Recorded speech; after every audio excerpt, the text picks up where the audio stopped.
Assalamu alaikum, everybody. I hope all of you are doing amazing considering the dire and dangerous circumstances of our times in a pandemic. So, what I'm going to do is give you the, once again, top 5 tickers for the day, starting from the number of recorded cases in the past 24 hours, that is 2,547 new cases of coronavirus in Pakistan.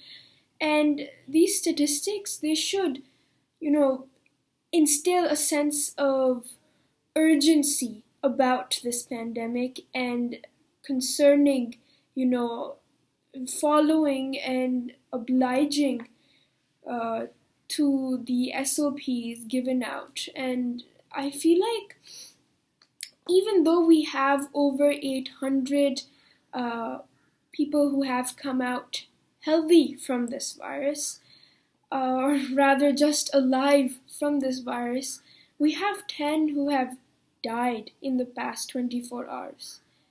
And just because of this virus, just because we have a pandemic. And I feel like that's very, very devastating, considering the fact that some are not even following the SOPs. This is the moment you understand that it is important, it is life-saving to follow the standard operating procedures, to follow the NCOC guidelines. It is very important that you do so. I'm not saying you put a total ban on, going somewhere, going to a shop when it's necessary. But what I'm saying is when you're visiting a relative or you're going to a shop, please, before and after, sanitize and wash your hands and keep a distance. With that, wear a mask, right? Wear a mask. Of course, if it's in a shop, it is compulsory, but even when you're with your relatives, even if you're not wearing a mask, please keep the other things I've mentioned in mind. Secondly, we have World Children's Day today, the 20th of November. And what I found in almost every newspaper that I've read, which I'm a habitual reader of The Dawn and Express Tribune papers, as well as Young, actually, I found that there was a lot of hypocrisy when it comes to endorsing the voices of children and saying, yeah, we're putting, the children's perspective and we really want to uphold our morals by encouraging children, helping other children. But what we're really seeing is that these big newspapers, they're not upholding their word. I haven't seen one youth, one child write about the single national curriculum. None. I've seen adults talk about it, people 20 plus talk about it, 30 plus talk about it, and I have no problem with the ages. I just have a problem with the discrimination between ages.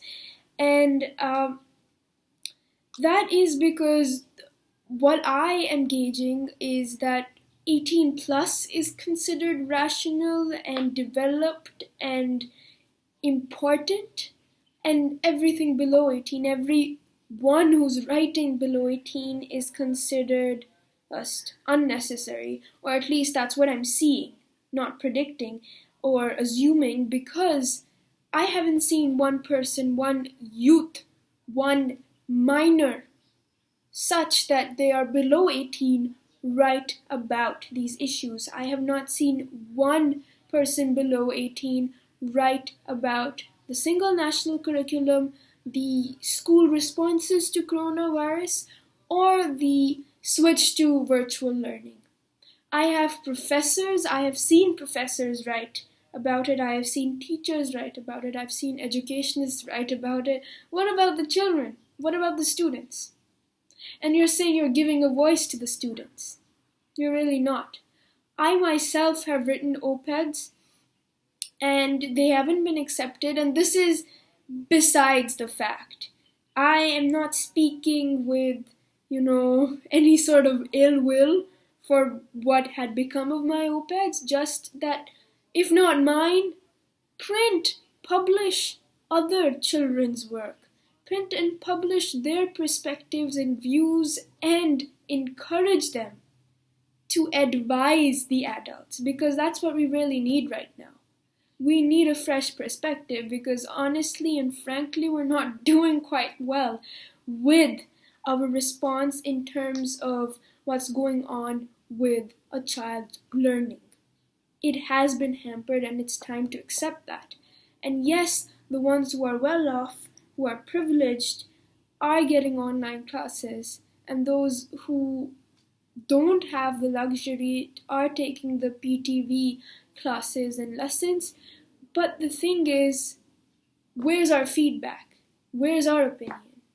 We only see parents, and as I said, elders talk about it. So please keep this in mind when you're saying that we're endorsing World Children's Day. Well, show us that you endorse it. Thirdly, we have a current accounts deficit turned surplus, and that is that we have $382 million in surplus. And I feel like too many people are criticizing the fact that this is a cherry-picked success that the Prime Minister of Pakistan has been discussing. But considering the fact that we are going through a pandemic and that there's a lot of demand and supply problems, as well as many others which are going unnamed by me right now, I feel like we should just be happy for once that something, albeit in some small corner of the big valve of an economy that we have, is going correctly, right? We should be happy. Remittances are also benefiting us, particularly in more numbers now. And that is because we have accounts now, especially for the youth. And though a lot of things are wrong, and I'm not denying that, I feel like this one success should at least be celebrated and not just written off as cherry-picked and inaccurate. Fourthly, we have the report on the 2016 PIA Pakistan International Airlines crash, the airplane crash, and what in essence the report states is that the engineers had known before, they had information about technical faults in the airplane. They knew from the start that there was a problem with the aircraft. They had, the list of problems. About 3 have been pointed out, including a fracture in the blade of the power turbine, as well as the overspeed governor having a fractured pin. And there were a total of 3 problems, and they were definitely not addressed, and that costed over 30 lives. And every life in Pakistan should be taken as valuable. Any life anywhere should be taken as valuable. And to see that this happened, I feel like engineers, aside from, upping the ante in terms of expertise, should also work on their morality, right?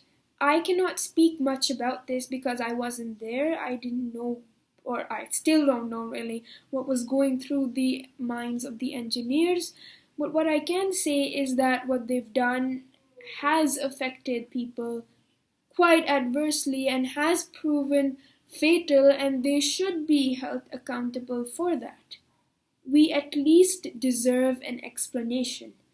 And so I'll leave all of you there on that. And the last thing I would like to point out is the death of the chief of Tehreek-e-Labbaik, the 5th most popular, you could say, party in Pakistan.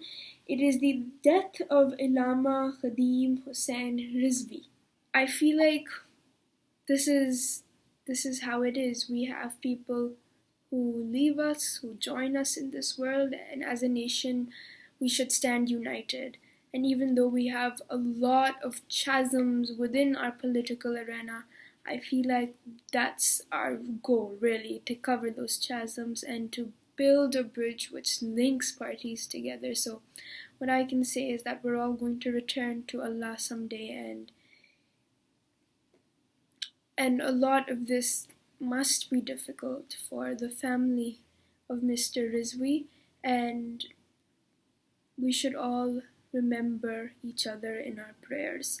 And I will leave you at that with a positive note, and see you tomorrow with once again top 5 news tickers. Allah Hafiz.